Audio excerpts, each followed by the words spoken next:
اعوذ باللہ من الشیطان اللعین الرجیم بسم اللہ الرحمن الرحیم لا حول ولا قوة الا باللہ العلی العظیم نحمدہ ونستعینہ ونستغفرہ ونشکرہ ونتوسل الیہ ونتوکل علیہ نصلی ونسلم علی خیرتہ فی خلقہ حافظ سرہ ومبلغ رسالاتہ سیدنا و نبینا ابی القاسم محمد وعلى آل بیتہ الطیبین الطاہرین المعصومین سیما بقیۃ اللہ فی الارض قال اللہ تعالی فی کتابہ المبین وقوله الحق اعوذ باللہ من الشیطان اللعین الرجیم فبما نقضهم ميثاقهم لعنهم وجعلنا قلوبهم قاسية يحرفون الكلم عن مواضعه ونسوا حظا مما ذكروا به ولا تزال تطلع على خائنة منهم إلا قليلا منهم فاعف عنهم واصفح إن الله يحب المحسنين صدق الله العلي العظيم. السلام علیکم ورحمۃ اللہ وبرکاتہ. سب سے پہلے روز اول امامت امام زمانہ آپ سب کو اس کی مبارکباد پیش کرتا ہوں. اور وہ دن جس میں اہل بیت علیہ السلام کے لیے خوشیاں امٹ کے آئیں، اس دن کی بھی آپ کی خدمت میں بھی اور امام زمانہ کی خدمت میں مبارکباد، تہنیت اور تبریک پیش کرتا ہوں. میں نے جس آیت کا آج کے خطبے کے لیے انتخاب کیا کیونکہ محرم ابھی گزرا ہے. محرم میں ان موضوعات کو بیان کرنے کا وقت بھی نہیں ہوتا اور بعض دفعہ موقع بھی ایسا نہیں ہوتا کہ وہاں پہ اس کو بیان کیا جا سکے. لیکن محرم اور سفر اور یہ جو سوگ کے ایام ہیں ان کے ختم ہونے کے بعد میں چاہتا ہوں کہ ایک دفعہ محرم کے اندر، محرم کی تقریروں میں، محرم کے مرثیوں میں، محرم کے نوحوں میں بیان ہونے والے واقعات اور ان کے بارے میں علماء کی جو نظریں ہیں اس کے بارے میں آپ کے سامنے کچھ شیئر کروں. جس آیت کا میں نے انتخاب کیا وہ سورہ مائدہ کی آیت نمبر 13 ہے 13، کہ جس میں اللہ تعالیٰ یہ ارشاد فرما رہا ہے کہ ان کے عہد توڑنے کی وجہ سے ہم نے ان پر لعنت کی اور ان کے دل سخت کر دیے. وہ اللہ کی باتوں کو ان کے مقامات سے بدل دیتے ہیں اور انہوں نے ان نصیحتوں کا بڑا حصہ بھلا دیا جو انہیں کی گئی تھی اور تم ان میں سے چلے کے علاوہ سب کی کسی نہ کسی خیانت پر مطلع ہوتے رہو گے. تو انہیں معاف کر دو اور ان سے درگزر کرو، بے شک اللہ احسان کرنے والوں سے محبت فرماتا ہے. یہ آیت علماء یہود کے بارے میں یہاں پہ اللہ تعالیٰ بیان فرما رہا ہے اور ان کا کردار، ان کے حالات، ان کا طریقہ کار اس آیت کے اندر بیان کیا گیا. یہ مخصوص صرف علماء یہود سے نہیں ہے بلکہ ہر زمانے میں مختلف لوگ اپنی شخصیات کے بارے میں، واقعات کے بارے میں اسطورہ سازی کرتے ہیں. اسطورہ سازی کہتے ہیں کچھ واقعات کو ان شخصیتوں کو محبوب کرنے کے لیے، ان شخصیتوں کی عزت بڑھانے کے لیے، ان شخصیتوں کو لوگوں کے دلوں میں ان کا روح گھٹانے کے لیے یا بڑھانے کے لیے کچھ واقعات، کچھ حالات، اس طرح کی چیزیں بیان کرتے ہیں. یہی کام اس کی ابتدا یہودیوں نے کی تھی اور ان کی صفت اللہ تعالیٰ نے یہ بیان کی کہ یہ واقعات کو، اللہ تعالیٰ کی کتاب کو، اللہ تعالیٰ کی بنائی ہوئی شخصیات کو بدل دیتے تھے. کیا مراد؟ ان کے بارے میں کئی جگہوں پہ قرآن مجید کی ایک آیت بیان کے سامنے پڑھی، اس کے اللہ تعالیٰ نے لعنت بھیجی. کیا کرتے تھے؟ یہ اللہ تعالیٰ کی لوگوں کو، اللہ تعالیٰ کی طرف سے کلمہ آتے تھے. حضرت عیسیٰ علیہ السلام کو کلمہ اللہ تعالیٰ نے قرآن مجید میں بیان فرمایا کہ ان کی جگہ پر دوسرے لوگوں کو رکھ دیتے تھے اور ان کا انکار کر دیتے تھے. یعنی اللہ تعالیٰ کے بھیجے ہوئے انبیاء علیہ السلام کا انکار کر دیتے تھے. کئی انبیاء کو انہوں نے ایک دن میں قتل کیا. تو یہ تحریف کرتے تھے شخصیات میں بھی اور کلام میں بھی اور واقعات میں بھی. ان کی خصوصیت اللہ تعالیٰ نے قرآن مجید کے اندر بیان فرمائی. یہ صرف یہودیوں سے متعلق نہیں بلکہ ہر زمانے میں، ہر واقعے کے بارے میں یہ کام کیا گیا. آج میں چاہتا ہوں کہ ایک کتاب جو آج سے تقریباً 100 سال یا یوں کہہ لیں کہ کچھ 100 سال سے اوپر کے کچھ عرصے میں لکھی گئی اور اس کتاب کے اثرات کیا ہوئے، بلکہ یوں کہہ لیں کہ 300 سال پہلے کتاب لکھی گئی اور اس کے اثرات آج سے 100 سال پہلے علماء نے جب محسوس کرنا شروع کیے، جب تحقیق کی گئی اس کتاب کے بارے میں تو پتہ چلا کہ یہ کس نوعیت اور کس نہج پر لکھی گئی کتاب تھی اور کس طرح اس نے اہل بیت کے چاہنے والوں کے درمیان مختلف ایسی چیزوں کو رائج کر دیا کہ جو آج بعنوان عزائے امام حسین ہمارے درمیان میں رائج ہیں. کچھ ایسے واقعات انہوں نے بیان کیے کہ جو آج امام حسین علیہ السلام سے منسوخ کر کے بیان کیے جاتے ہیں، لیکن نہ ان کا امام حسین سے کوئی تعلق ہے اور نہ واقعہ کربلا شریف کا کوئی تعلق ہے. اور یہ جو حوالہ میں اس کا آپ کو دے دوں تاکہ اگر کوئی اس کو دیکھنا چاہے تو یہ خود بھی سرچ کر سکتا ہے. اردو میں بھی کتاب موجود ہے اور فارسی میں بھی موجود ہے. مختلف زبانوں میں اس کتاب کا ترجمہ ہوا. انگلش میں مجھے نہیں معلوم کہ اس کا ترجمہ ہوا یا نہیں ہوا. شہید متحری کی کتاب ہے حماسہ حسینی، اور اس حماسہ حسینی کتاب کے اندر شہید متحری نے جس کتاب کا حوالہ دیا ہے اور اس کے بارے میں نقد کیا ہے وہ ملا محمد کاشفی کی ایک کتاب ہے روضۃ الشہادہ. روضۃ الشہادہ یہ کتاب ملا واعظ کاشفی نے یہ کتاب لکھی. آج سے تقریباً 500 سال پہلے یہ کتاب لکھی گئی. اور ملا واعظ کاشانی کے بارے میں وہ بیان فرماتے ہیں کہ ملا واعظ کاشانی اگر آپ جا کے دیکھیں گے ویکیپیڈیا کے پر اس پہ بھی آپ کو ان کی تفصیل مل جائے گی. یہ کون تھے؟ یہ اہل سنت کے بہت بڑے عالم، بہت بڑے خطیب اور بہت ہی جسے کہتے ہیں کہ توانا خطیب تھے.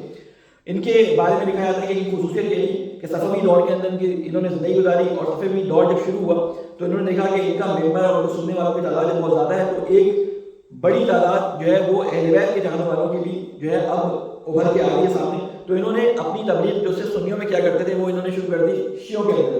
اور جب شیعوں میں آتے جو کہ مرکز تھا شیعوں کا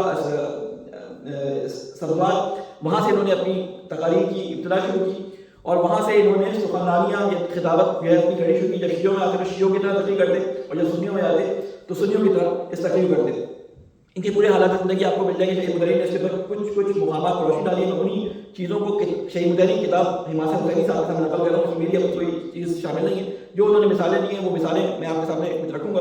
مختصر سے باقی جو اس کے بارے میں بیان کر سکوں گا وہ بیان کروں گا. پھر اس کے بعد ان کے جانے کے بعد یہ کتاب روضۃ الشہداء کے نام سے مشہور ہوئی. اور ایک زمانہ ایسا آیا آج سے 200 سال پہلے کہ جب فاضل دربندی کے نام سے یا حسین دربندی کے نام سے ایک عالم ہیں، انہوں نے اس کتاب کے اوپر ایک اور کتاب لکھی جو اس کتاب کو جیسے کہتے ہیں اس کی اوتھینٹسٹی ثابت کرنے کے لیے لکھی گئی. یہ بھی بہت بڑے مشہور واعظ تھے. یہ شیعہ تھے اور ایک ذاکر اور ایک خطیب تھے. انہوں نے ایک کتاب لکھی اسرار روضۃ الشہداء. اسرار روضۃ الشہداء یہ دو کتابیں لکھی گئی. انہوں نے جو چیزیں اس میں کمی تھی اسی بنیادوں پہ جس بنیاد یہ کتاب لکھی گئی اسی بنیاد پہ اس کتاب کو بھی لکھ دیا گیا. اور اس میں بہت سارے ایسے واقعات شامل کیے گئے کہ جو امام حسین علیہ السلام سے کوئی تعلق نہیں رکھتے تھے. سب سے پہلے انہیں کس نے نقل کیا تھا؟ ملا واعظ کاشفی نے نقل کیا تھا. شہید متحری یہاں پہ ذکر کرتے ہیں بڑے اختصار سے آپ کو بیان کروں گا کہ یہاں پر کچھ چیزیں ہوتی ہیں کہ جس میں تحریف کی جاتی ہے. جیسے میں نے آپ سے کہا یحرفون الکلم، یہودیوں کا کام یہ تھا کہ تحریف کرتے تھے کلمے کے اندر. تو تحریف ہوتی کیا ہے؟ تحریف کسی چیز کو اپنے اصلی مقام سے ہٹا دینا یا کسی سخن، کسی بات کو، کسی گفتگو کو جا بجا کرنا معنوی لحاظ سے یا الفاظ کے لحاظ سے. یعنی تحریف ہے معنوی بھی ہوتی ہے اور لفظی بھی ہوتی ہے. بعض دفعہ الفاظ میں تحریف کر دی جاتی ہے کہ فلاں شخص نے یہ کہا جبکہ اس نے یہ شخص یہ بات نہیں کی ہوتی. بعض دفعہ معنی میں تحریف کر دی جاتی ہے. تو میں کوشش کروں گا کہ ان میں سے کچھ مثالیں آپ کے سامنے اگر دونوں ہو سکے تو ٹھیک ہے، ورنہ اگلی دفعہ اس کو میں آپ کے سامنے تفصیل سے بیان کروں گا. فرماتے ہیں کہ تحریف لفظی کے کچھ نمونے آپ کے سامنے بیان کرتے ہیں. کہتے ہیں کتاب لؤلؤ مرجان جو حاج مرزا حسین نوری جو کہ شیخ عباس قمی کے استاد تھے، انہوں نے پہلی دفعہ اس کتاب روضۃ الشہداء کے بارے میں بیان کیا. کیونکہ لوگ جو ہے کربلا کے بارے میں بات سننے کو تیار نہیں ہوتے. کسی کی ضرورت نہیں ہوتی کہ کسی بات کو جو کربلا سے منسوب ہو اس کے بارے میں کوئی بات کہے. سب سے پہلے جو عالم جنہوں نے اس چیز کو اجاگر کیا وہ کون تھے؟ لؤلؤ مرجان کے مصنف حاج مرزا حسین نوری. یہ بہت بڑے عالم گزرے ہیں. مرزا حسین نوری محدث تھے اور ان کی بہت ساری کتابیں موجود ہیں. مرزا نے ایک کتاب لکھی لؤلؤ مرجان کے نام سے اور انہوں نے وہ تمام واقعات جو کربلا سے منسوب کر کے کربلا سے کے بارے میں بیان کیے گئے ہیں ان کو یہاں پہ تحقیق کی ہے اور اس کے بارے میں بیان کیا کون کون سے واقعات جعلی اس میں شامل ہوئے. کچھ واقعات کو انہوں نے ذکر کیے. میں اس میں آپ کے سامنے ایک دو واقعات بیان کرتا ہوں جو ہم نے بھی اپنی بچپن میں سنے اور یعنی بعض دفعہ معلومات نہ ہونے کی وجہ سے مطالعے کی کمی کی وجہ سے میں خود اپنی مجالس میں واقعات کو بیان کر چکا ہوں. یعنی میں خود اپنی واقعات کو اپنی مجالس کے اندر بیان کیا ہوا. آپ میں سے ہر ایک نے جو مجالس سنتے ہیں ان واقعات کو سنا ہوگا.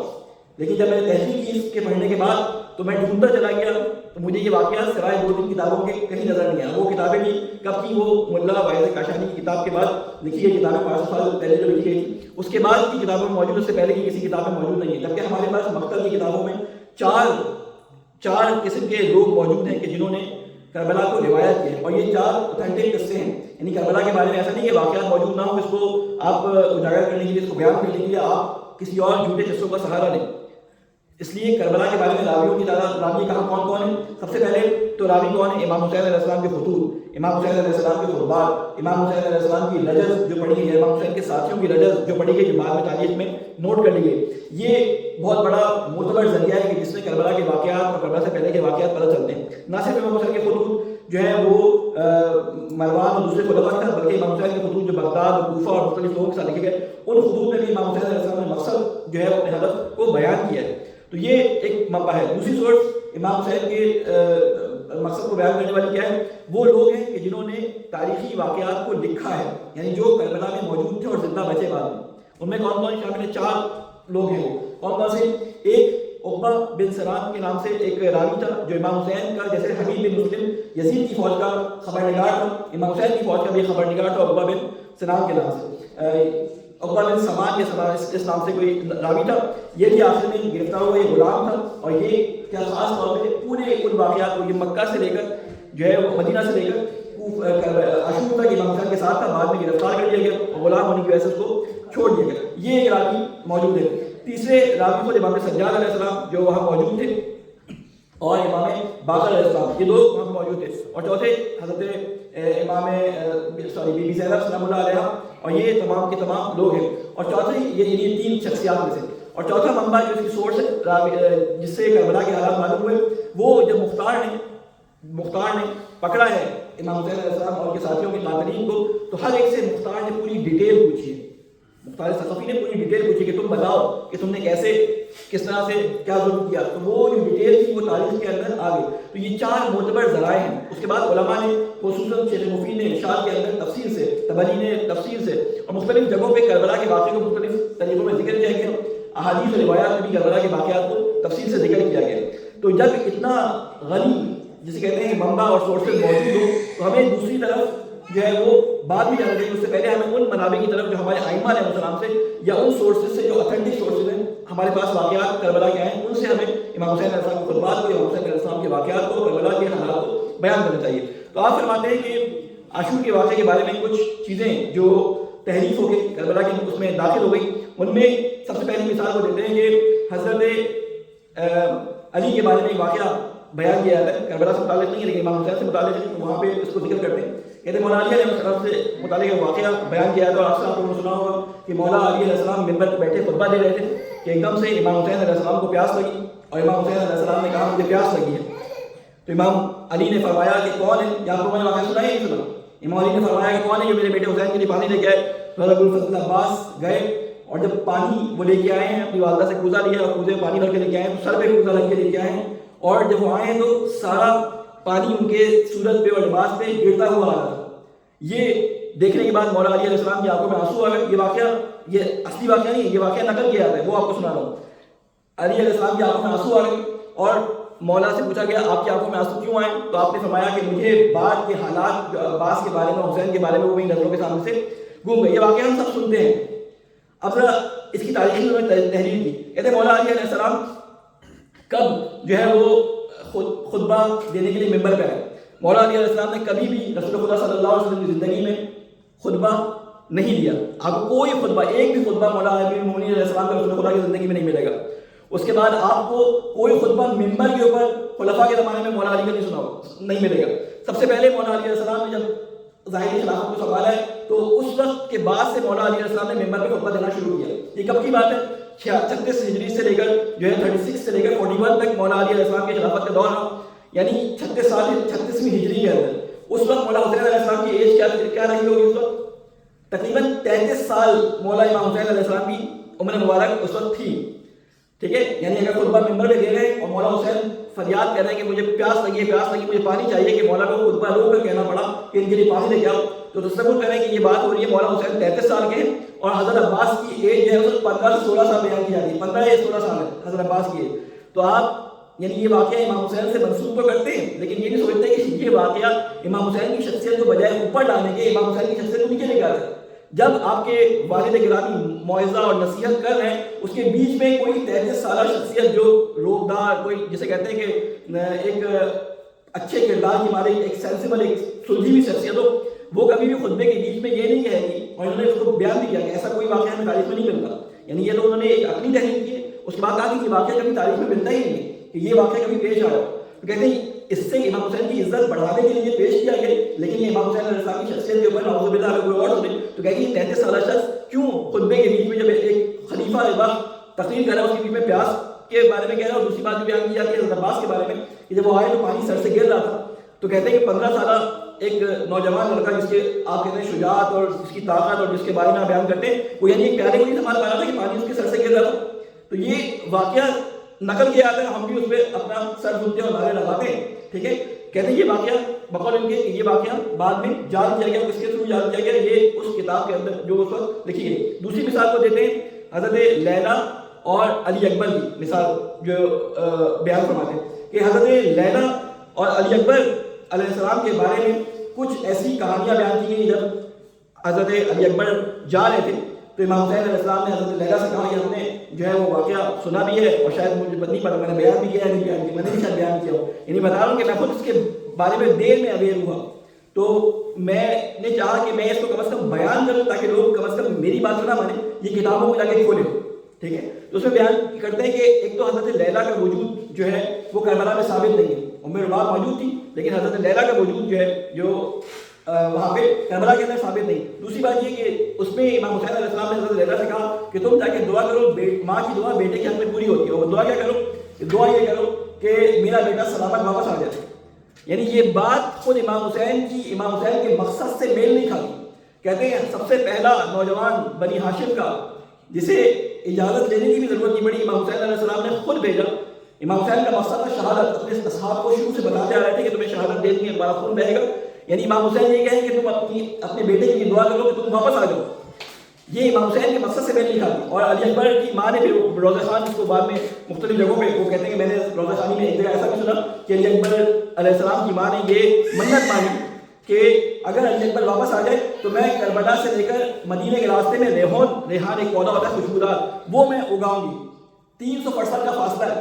کوئی سوچے یہ منت انہوں نے مانگی. اور دوسری بات یہ کہ امام حسین علیہ السلام نے اللہ کی علی اکبر واپس آ جائے. علی اکبر کو کہا تھا تقدم ولدی، بیٹے تم آگے بڑھو. یعنی پہلے شہادت کے لیے امام علی اکبر کو بھیج رہے ہیں. اور جب علی اکبر پلٹ کے آئے تو علی اکبر کو امام حسین علیہ السلام نے جب دوبارہ گھر کے بعد آیا اور پانی مانگا ہے اور یہ کہا ہے کہ اب پلٹ کے نہ آنا، رسول خدا تمہیں پانی پلائیں گے. یعنی کہنا چاہ رہے تھے کہ آپ پلٹ کے واپس نہ آنا، یعنی رسول خدا حوض کوثر تمہیں سیراب کریں گے. تو یہ مقصد امام حسین علیہ السلام سے بات میچ نہیں کرتی. اس کے بعد ایک اور مثال، میں بس ایک دو مثالیں بیان کرنے کے بعد دوسرے خطبے کی طرف آتا ہوں.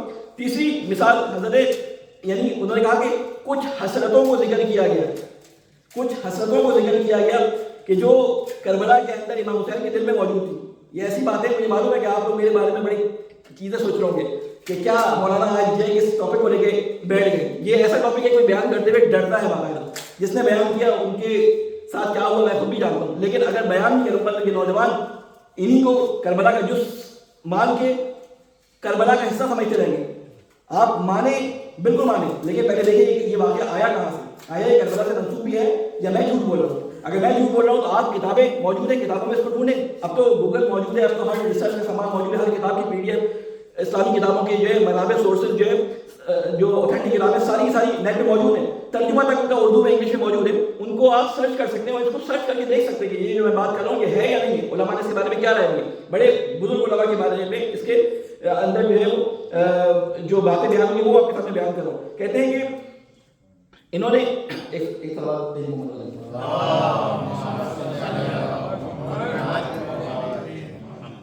کہتے ہیں کہ ایک اور مثال امام علی علیہ السلام کے قصے کے بارے میں آپ لوگوں نے سنی ہوگی، ہم نے بچپن سے سنی ہے، یعنی میں نے بیان تو نہیں کی لیکن میں نے سنی ہے یہ مثال کہ مولا علی علیہ السلام جب جنگ خیبر میں مرحب سے لڑنے کے لیے گئے ہیں تو مولا علی علیہ السلام کا وار مرحب پہ اتنا شدید تھا کہ جب مولا علی علیہ السلام نے وار کیا ہے مرحب کے سر پہ، یا آپ لوگوں نے سنا ہوا ہے نہیں سنا تو یہ بتا دیجیے گا، بالکل ایسے بیچ سے مولا علی علیہ السلام اس کو وار کیا کہ وہ 2 ٹکڑے، یعنی ایسا تھا کہ بالکل بیچ سے درمیان سے کاٹا.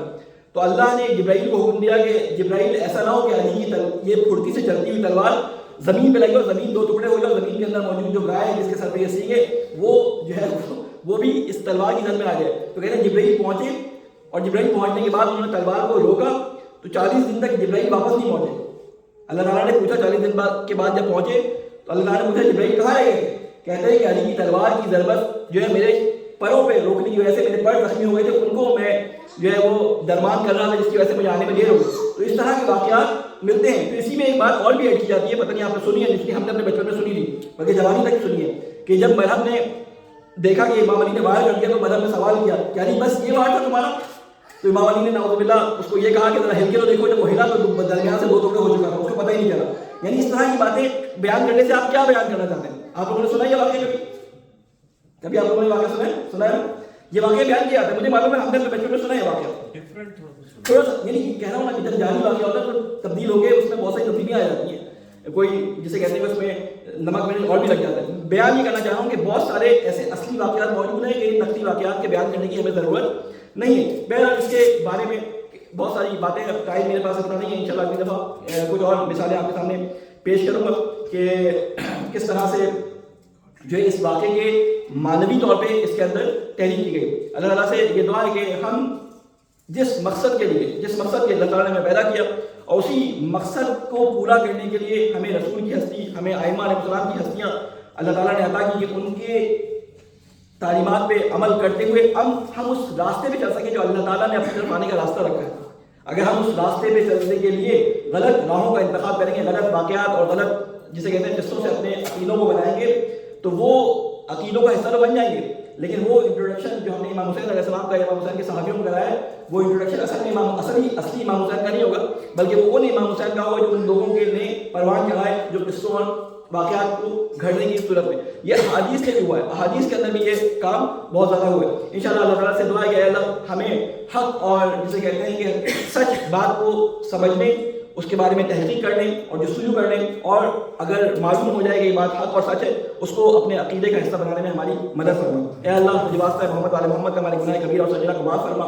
اے اللہ تجھے واسطہ ہے محمد والے محمد کا ہمارے جو بزرگان اس دنیا سے جا چکے ہیں ان کی قبروں پر اپنی رحمت نازل فرما. اے اللہ تجھے واسطہ ہے محمد والے محمد کا عزاداری میں جو مجلس ماتم نوحے جو مختلف جگہوں پہ جو بھی پروگرام امام حسین علیہ السلام کی عزاداری کے سلسلے میں ہوا، اللہ تعالیٰ تمام عزاداری کرنے والوں کی عزاداری کو اپنی بارگاہ میں قبول و مقبول فرمائے. اے اللہ تجھے واسطہ ہے محمد والے محمد کا آج کے اس خوشی کے دن جس دن اہل بیت مسرور ہوئے، اس دن کو ہمارے تمام لوگوں کے لیے عید کا دن قرار دے. اے اللہ تجھے واسطہ ہے محمد والے محمد کا علماء کرام کی حفاظت فرما. ہمارے جو مظلوم بھائی مختلف دنیا میں ظلم کا شکار ہیں، اے اللہ اس کو ظلم سے نجات عطا فرما. ہمارے امام کی حفاظت فرما اور ہمیں ان کے ناصر و عوام میں شامل فرما. ربنا تقبل منا انك انت السميع العليم. بسم الله الرحمن الرحيم. انا اعطيناك الكوثر فصل لربك وانحر ان شانئك هو الابتر.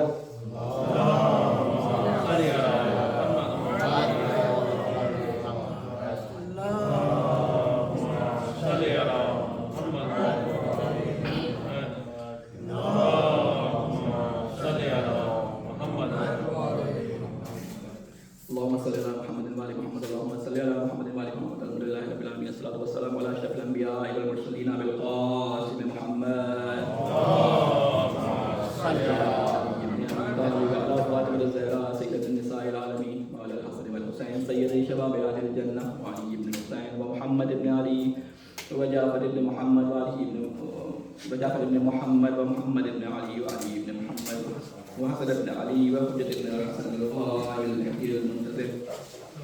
اللهم صل على محمد وعلى محمد. ربنا اغفر لي ولوالدي وللمؤمنين يوم يقوم الحساب. ربنا آتنا في الدنيا حسنة وفي الآخرة حسنة وقنا عذاب النار. سب سے پہلے اپنے آپ کو تمام مومنات کو تقوی الہی کی وصیت اور نصیحت کرتا ہوں، اور اللہ تعالیٰ سے یہ دعا کرتا ہوں کہ اللہ تعالیٰ ہماری اس خلیل سی عبادت کو اپنی بارگاہ میں قبول و مقبول فرمائے. اللہ تعالیٰ ہماری نیتوں کو اسلام کی خاطر خالص ہونے کی ہم سب کو توفیق عطا فرمائے.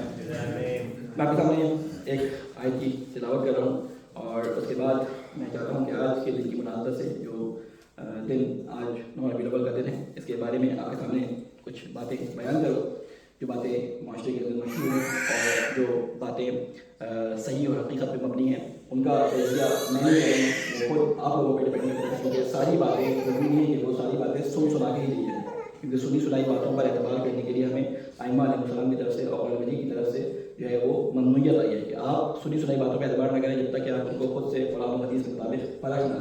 لہٰذا یا سیرت ائمہ میں یا کسی حدیث میں یا قرآن کی کسی آیت میں اگر کوئی بات ہے تو آپ اس کو اختیار کرنے کا جیسے کہتے ہیں کہ حق رکھتے ہیں. اگر نہیں ہے اور آپ کو اس کا کوئی صلہ نہیں لگتا تو آپ علماء سے پوچھیں, اور علماء سے تحقیق کے بعد کتابوں سے پڑھنے کے بعد جس نتیجے پہنچے اس کو آپ اپنی جسے کہتے ہیں کہ دماغ کا, عقل کا, معلومات کا حصہ بنائیں, اور اس پہ یقین اس وقت تک رکھیں کہ جب تک آپ کو اس سے بہتر بات معلوم نہ ہو جائے, یا اسی کو بہتر بات اگر آپ سمجھتے ہیں تو اسی کو اس وقت تک یقین میں رکھیں کہ جب تک اس کے ہونے کا آپ کو یقین موجود ہو. اللہ تعالیٰ قرآن مجید میں یہ, بلکہ قرآن کی آیت کو ابھی نہیں پڑھا کیونکہ میرا وقت نہیں ہے, میں ایک حدیث بیان کرتا ہوں امام کی, اور اس کے بعد اگر قرآن کی آیت کا وقت ملا تو میں اس کے بیچ میں اس حدیث کے توضیح میں اس کو انشاءاللہ لے کے آؤں.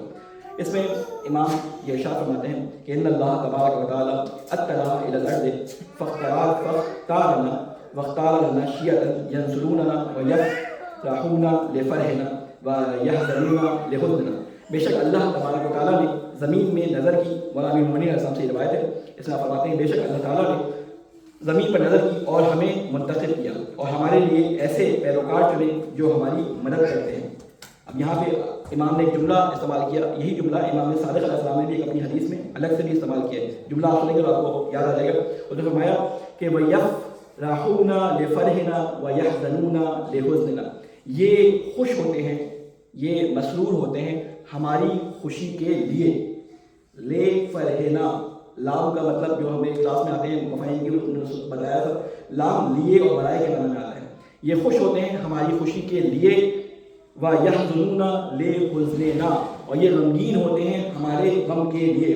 اس کا ترجمہ بعض لوگ یوں کرتے ہیں, یہ خوش ہوتے ہیں ہماری خوشی میں اور یہ غمگین ہوتے ہیں ہمارے غم میں. ایک طرح سے ترجمہ صحیح ہے لیکن ٹیکنیکلی یہ ترجمہ صحیح نہیں ہے.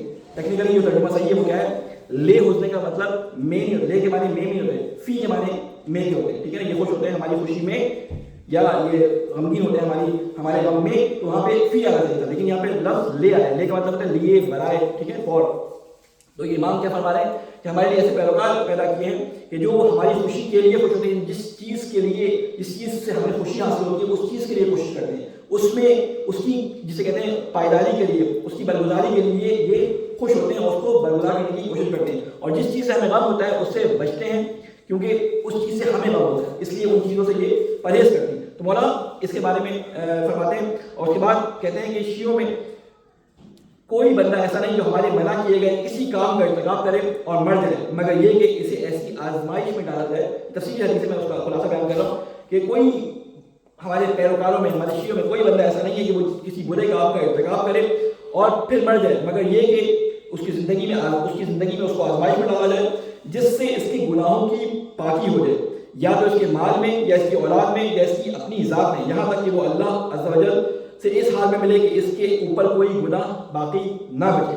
اور اگر کوئی گناہ باقی رہ جائے تو اس کے موت کے وقت اسے سختی میں مبتلا کر دیا جاتا ہے. یعنی مولانا یہ فرما رہے ہیں کہ اگر کوئی ہمارا صحیح معنی میں شیعہ ہے, جو شیعہ کی تعریف آپ سن چکے ہیں, شیعہ کی تعریف جو ائمہ علیہ السلام نے بیان کی, اس تعریف کے مطابق کوئی شیعہ ہے اور اس سے گناہ مرتکب ہو جاتا ہے تو اللہ تعالیٰ اس گناہ کو کوشش کرتا ہے, اللہ تعالیٰ اس گناہ کو اسی دنیا میں دھو دیتا ہے, یا تو وہ کسی آزمائش کے طور پہ اس کے اوپر جو ہے وہ گناہ دھونے کے سبب فراہم ہوتے ہیں, یا بیماری کے ذریعے یا اولاد یا بال کی جسے کہتے ہیں کہ دوری کے ذریعے کسی بھی طریقے سے اس کا امتحان لیا جاتا ہے تاکہ وہ گناہ اس کا اس زندگی میں معاف کر دیا جائے اور قیامت میں اس کے اوپر اس کا کوئی بوجھ نہ ہو. تو مولا یہاں پہ یہ بات بیان فرماتے ہیں. آج کے دن کے بارے میں خصوصاً میں یوں کہوں گا کہ آج کا دن جو سب سے زیادہ مبارک دن جسے کہتے ہیں کہ ہمارے ہاں شمار ہوتا ہے ان میں سے ایک دن ہے. ہمارے ہاں عیدیں بہت ساری منائی جاتی ہیں. ہمارے یہاں ایک عید جسے کہا گیا عید فطر ہے, یہ کب منائی جاتی ہے؟ یہ جب رمضان ختم ہوتا ہے شوال کے پہلے مہینے میں ہوتی ہے. روزے کے شکرانے کے طور پہ فطرانہ جس دن دیا جاتا ہے اس دن عید کو منایا جاتا ہے. دوسری عید جو ہمارے یہاں منائی جاتی ہے وہ کون سی ہے؟ عید الاضحیٰ. ظہر نام غلط ہے, عید الاضحیٰ. ٹھیک ہے, جو بقرعید کے نام سے ہمارے یہاں مشہور ہے. یہ 10 ذی الحجہ کو منائی جاتی ہے حضرت ابراہیم علیہ السلام اور حضرت اسماعیل علیہ السلام کی اس قربانی کے یادگار کے طور پہ جس میں اللہ تعالیٰ نے ان کو ایک امتحان میں ڈالا اور حضرت ابراہیم اس امتحان میں کامیاب ہوئے. اس کو اللہ تعالیٰ نے عید کا دن قرار دیا. جب آپ قرآن پڑھتے ہیں تو آپ کہتے ہیں کہ اللہ تعالیٰ یہ وہ دن ہے کہ جس دن کو تو نے لوگوں کے لیے عید قرار دیا. عید اس دن کو کہتے ہیں کہ جس دن اللہ تعالیٰ انسان کے لیے خوشیاں لے کے. تیسری جو ہمارے یہاں مشہور ہے جو بہت اہتمام کے ساتھ ہمارے یہاں منائی جاتی ہے وہ کون سی ہے؟ عید قدیر. 18 ذی الحجہ کو یہ عید کے عنوان سے یہ دن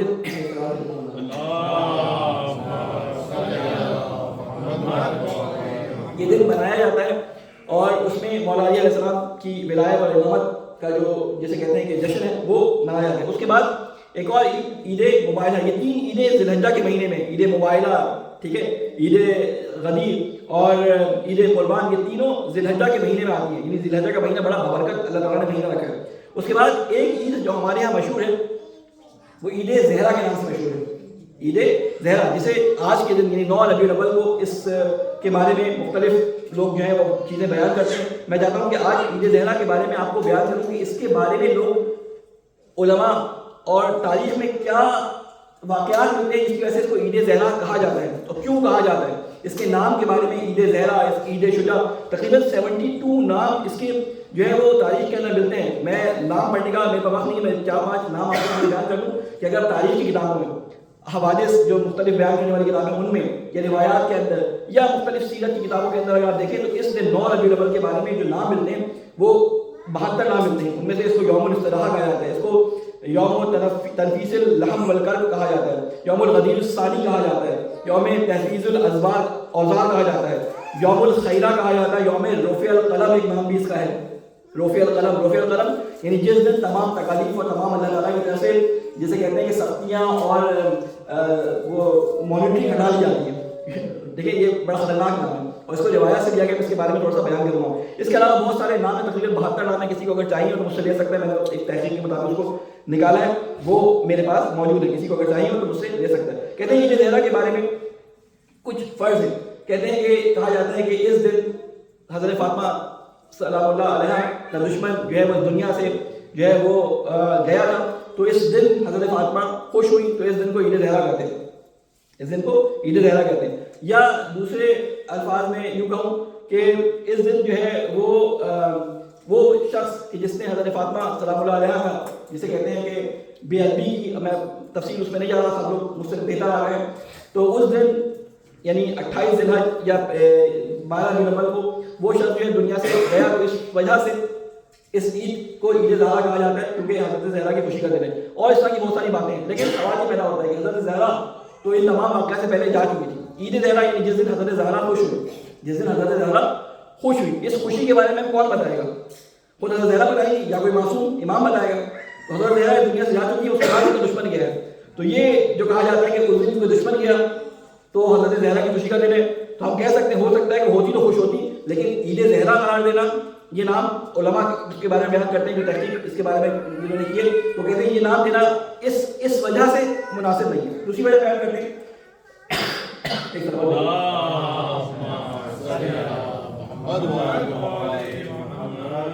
کہ اس شخص کی جو اس دنیا سے جانے کی تاریخ ہمیں مختلف تاریخ کی کتابوں میں اور وہ علماء جنہوں نے لوگوں کی تاریخ پیدائش اور تاریخ وفات نقل کی ہے یا سیرت کی کتابوں میں جو ہمیں ملتی ہے وہ 28 ذی الحجہ یا 26 ذی الحجہ ملتی ہے، 26 یا 28 ذی الحجہ ملتی ہے.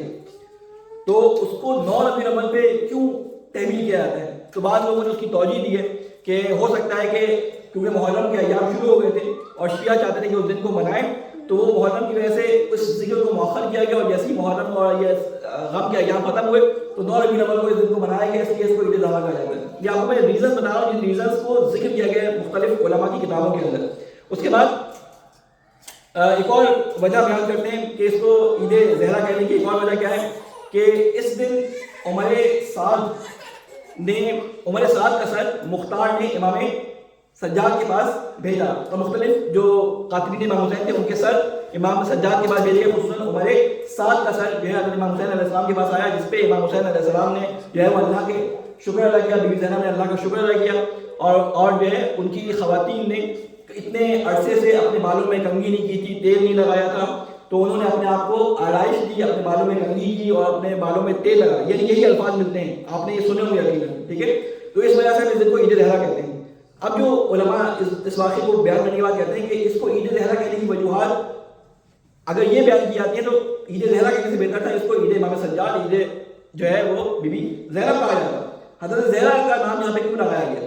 حضرت زہرا کا نام یہاں پہ کیوں بیان کیا؟ تو یہ ریزن جو بیان کیا جاتا ہے کہ عمر سعد کا سرانے کی وجہ سے اس کو عید زہرا کہا جاتا ہے، تو یہ ریزن بھی تاریخ کے اندر معلوم نہیں ہوتا کہ اس کو کیوں کہا جاتا ہے. اس کے بعد ایک اور ریزن یہ بیان کیا جاتا ہے کہ اگر آپ کو اس کو عید یعنی زہرا کے عنوان سے کرنا تھا اور اس کے اندر جو کام کیے جاتے ہیں وہ کام آپ کو کرنے تھے تو آپ کو وہ کام کرنے تھے جو امام سجاد نے اس وقت کیے تھے اور بی بی زینب نے کیے تھے. وہ کام کرنے چاہیے تھے, خوشی کا اظہار, اللہ کا شکر, صدقہ, لوگوں کو خیرات کہ ہمارے باپ کا دشمن جو ہے ہمارا یہ, وہ کام آپ کو کرنے چاہیے تھے. آپ نے وہ کام کیے جو کرنے کے نہیں تھے مثال کے طور پہ.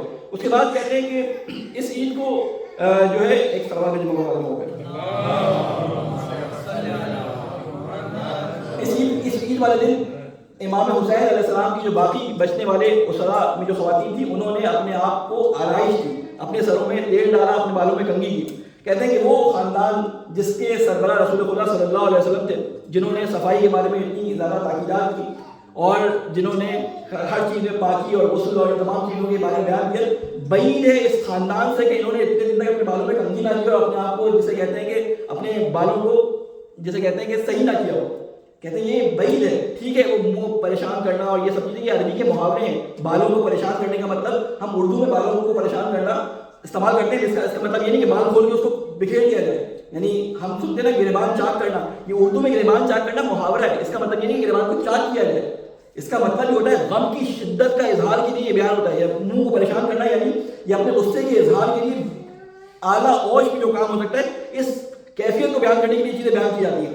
یہ جو حضرت زہرا نے کہا کہ اگر تم جو ہے وہ میری بات نہیں مانو گے, علی کو نہیں چھوڑو گے, تو میں اپنے بالوں کو کھول کر جو ہے وہ اللہ سے بد دعا کروں گی. نعوذ باللہ نعوذ باللہ. آپ اس پر تصور کر سکتے ہیں کہ حضرت زہرا اس مجمع کے اندر اپنے بالوں کو کھول کر جو ہے وہ تصور کریں, یعنی وہ جس کے سر کو, جس کے چہرے کو کبھی سنے نہ دیکھا ہو, جن کے بارے میں ہم یہ باتیں تمام بیان کرتے ہیں, وہ کہیں کہ میں اپنے سر کو کھول کے اللہ سے جو ہے بد دعا کروں تمہارے لیے. دربار میں کھڑی ہے بی بی زہرا اور اس پر یہ بات نقل کی جا رہی ہے.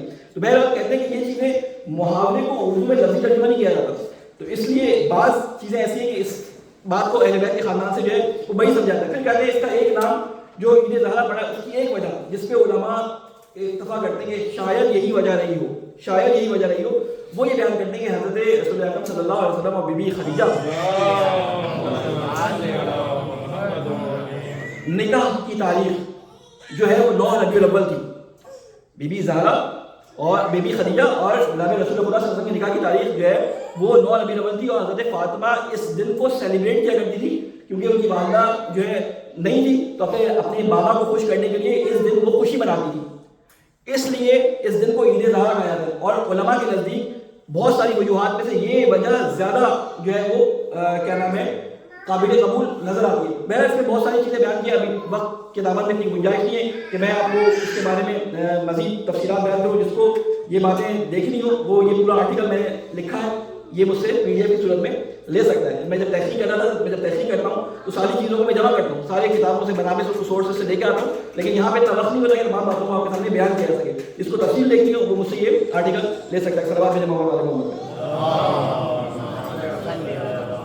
اور بہت سارے اس کے نام ہے عید شجاع, اور یہ اب ان کی علتیں کیا ہیں ان کے بارے میں جو ہے ابھی بیان کرنے کا وقت نہیں ہے. انشاءاللہ کبھی اور موقع لگا اور کسی جشن میں اگر موقع لگا تو میں اس کو تفصیل سے بیان کروں گا. وہاں پہ کیونکہ یہ بہت نہیں ہوتا کہ ان چیزوں کو سنا جائے, وہاں کچھ اور چیزیں سننے کے لیے لوگ آتے ہیں, لیکن میں کوشش کروں گا کہ جو تحقیقی بات ہے وہ آپ لوگوں کے دماغ تک پہنچاؤں کسی نہ کسی طریقے سے. ایک سلام بھیجیں بسم اللہ الرحمن الرحیم. قل هو اللہ احد اللہ الصمد لم یلد ولم یولد ولم یکن له کفوا احد. اللہ اللہ تجھے واسطہ ہے محمد والے محمد کا ہماری گناہ کبیرہ اور صغیرہ کو معاف فرما. اے اللہ تجھے واسطہ ہے محمد والے محمد کا ہم نے جو بھی عزاداریوں اور عبادات عزاداروں نے انجام دی ہیں تمام عبادات اور عزاداریوں کی عبادات قبول و مقبول فرما. اے اللہ تجھے واسطہ ہے محمد والے محمد کا ماحول میں پھیلے ہوئے فتنے اور معاشرے میں پھیلے ہوئے اشکالات اور جسے کہتے ہیں کہ غلط باتوں سے بچنے کی ہم سب کو ہمیں نوجوانوں کو بچنے کی توفیق عطا فرما. اے اللہ تجھے واسطہ ہے محمد والے محمد کا جو علماء حقہ ہیں اور جنہوں نے اپنے خون پسینے کو اسلام کے لیے بہایا ہے, اے اللہ ان کی قربانیوں کے اپنی بارگاہ میں قبول فرما.